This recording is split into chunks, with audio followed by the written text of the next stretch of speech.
বর্তমানে আপনি যদি জরিপ করেন তাহলে দেখবেন, যদি আপনি মোটামুটি যদি কিছু খেয়াল করেন, একটা ফকিরে কিন্তু দৈনিক 1000 টাকা ইনকাম করে। আমরা যে ফকিরকে ভিক্ষা দিই, অন্ধ ফকির, আমি এক জায়গায় ফকিরকে জিজ্ঞাসা করছিলাম, হঠাৎ করে সময় লাগবে বেশি ঘটনা, মাঝে মাঝে লোকজনের কাছে জিজ্ঞাসা করে যাওয়া আসা করি।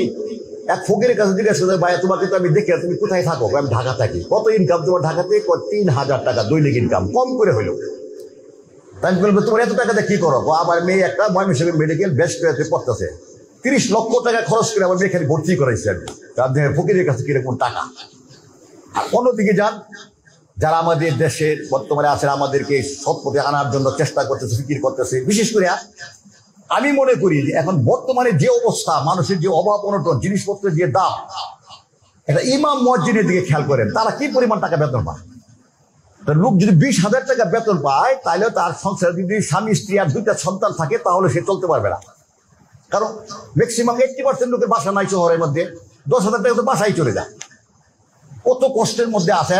আর ইমাম সাহেবের যদি আপনি শহরের কিছু চিন্তা করেন, আমি একটা জরিপ করছি, 15,000 টাকার উপরে কোনো ইমাম সাহেবের বেতন নাই।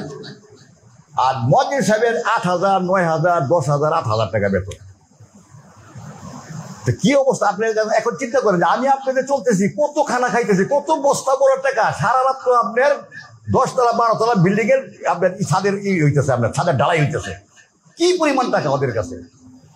অথচ মসজিদের কাছে বললে মসজিদে কোনো টাকা দিবে না। যদি বলি যে ইমাম সাহেব কিছু টাকা দেন, মুয়াজ্জিন সাহেব কিছু টাকা, এটা কিন্তু আমাদের কর্তব্য, এটা কিন্তু আমরা খেয়াল করি না। এটা খেয়াল করা উচিত।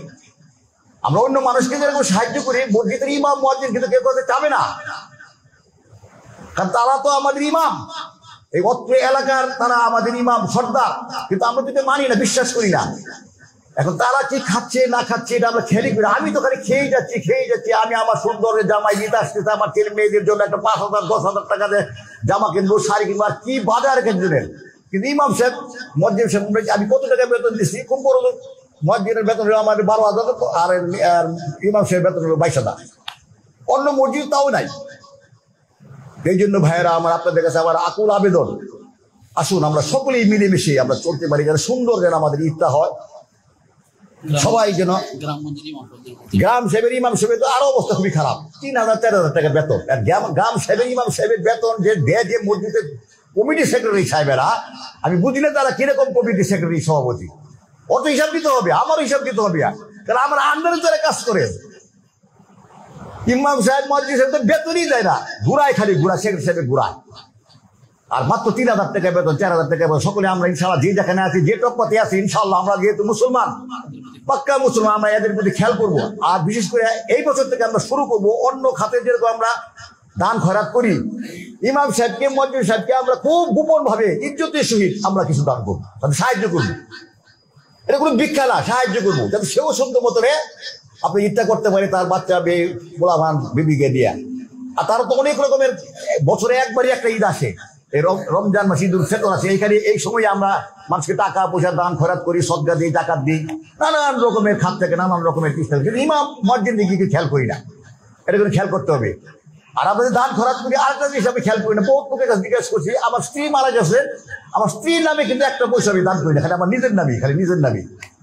সন্তানদেরকে কোনো সময় টাকা অর্থ দেওয়া সাহায্য করি না, কারণ ওদেরকে টাকা দিতে হবে সাহায্য করার জন্য, গরিবকে কিছু দেওয়ার জন্য, তাহলে ওদের এটা অভ্যাসে পরিণত হবে। আমি নিজে হাতে না দিয়ে আমার ছেলেকে দিয়ে দেওয়াবো। সেই জন্য ভাইয়ের আসুন, আর কয়েকদিন বাকি আছে। খতমে কোরআন আমাদের 27 তারিখে সকলে জানেন যে কোরআনের কিন্তু এটা হাতিয়ে না। যদি আপনি মনে করেন যে আমি খতম করছি, হুজুরে কোরআন শরীফ পড়ছি, এই হিসাবে আমি 100 টাকা দেন, 200 টাকা দেন, তাহলে কিন্তু আপনার গুনাহ হবে। কোরআনের জন্য না, কোরআন পড়ে কোনো টাকা নেওয়া যায় না, আর এটা আমরা দিলেও আমাদের গুনাহ হবে। আমরা দেই, যেহেতু আমরা, এটা হলো আমরাও যেরকম ঈদ উপলক্ষে একটা বোনাস পাই, সরকার যারা চাকরি করে, যারা আমাদের দোকানে পাটে যারা কর্মচারীরা ব্যবসা করে, এদেরকেও আমরা একটা বোনাস দিই। ইমাম মুয়াজ্জিন সাহেব কি বোনাস পাইতে পারে না? ওই হিসাবে আপনারা যে টাকাটা দেন, এটা একটা বোনাসের টাকা। এটা কোনো সময় মনে করবেন না যে আমি সারা একটা মাস তারাবি বসছি, খতম করছি হুজুরের পিছনে, 100 টাকা না দিতে এটা কি দেখা যায়।